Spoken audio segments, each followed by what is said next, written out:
Abandon. Que diriez-vous à présent de découvrir l'une des plus belles chutes d'eau du monde? Vous connaissez bien sûr les chutes du Niagara, les chutes Victoria, mais peut-être pas celles du Fouta-Djallon en Guinée. Et pourtant, ce sont les plus hautes, les plus impressionnantes de toute l'Afrique de l'Ouest. C'est d'ailleurs à cet endroit précis, à 1000 mètres d'altitude, que les grands fleuves de la région prennent leur source. Le meilleur moyen, le seul même, pour s'approcher de cette merveille, c'est la randonnée qui est en elle-même une forme d'aventure. Sarah Sisman, Marco et Guilain Mendoza ont tenté cette aventure. Au nord-ouest de la Guinée-Conakry, le Fouta-Djallon. Des forêts, des montagnes et des cascades spectaculaires. Elles ont donné à la région son surnom de château d'eau d'Afrique de l'Ouest. Tu vas voir les plus belles chutes de Guinée. Pour les admirer, ces Français expatriés qui travaillent dans l'humanitaire débutent une randonnée de 2 jours. Selouba est leur guide. Ce type de cours d'eau que vous voyez là, c'est la spécificité au Fouta. Il y en a partout et tous les villages en général ils s'installent près des cours d'eau comme ça, près de la source. Au fil des rivières, la randonnée se poursuit. 5 heures de marche cette première journée pour arriver jusqu'à cette clairière, entourée de montagnes aux formes mystérieuses. La légende raconte que les Peuls qui vivent dans la région transformaient en pierre quiconque leur désobéissait. Il y a beaucoup de spiritualité, beaucoup d'histoires autour des ancêtres, de ce qui s'est passé. Et on ne sait pas vraiment quel est le vrai du faux. Et moi, je trouve ça vraiment passionnant en fait, de vivre ici et d'entendre ces histoires. C'est ici que les randonneurs vont camper cette nuit.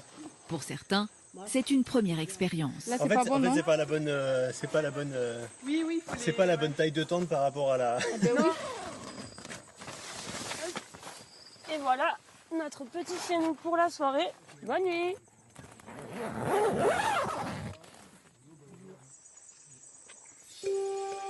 Au petit matin, la marche reprend. Mais très vite, un obstacle se présente. Ce pont de lianes. Construit par les villageois, il manque quelques marches.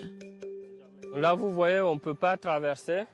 Donc on va juste observer, faire demi-tour. Ouais, c'est dommage. Hein. Conséquence pour les randonneurs, un long détour, de nouveaux efforts, avant d'atteindre l'objectif ultime du voyage. Là on arrive aux chutes de Kambadaga.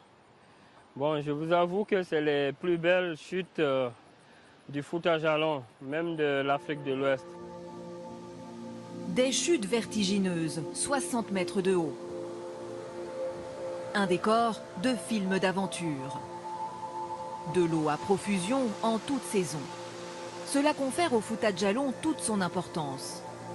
La région est le principal réservoir d'eau douce d'Afrique de l'Ouest. Beaucoup de grands fleuves qui arrosent les pays voisins de la Guinée prennent leur source au Fouta. Vous avez le fleuve Sénégal, le fleuve Gambie, le Concouré.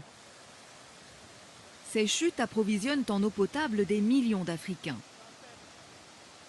Pour les touristes, impossible de résister à une baignade.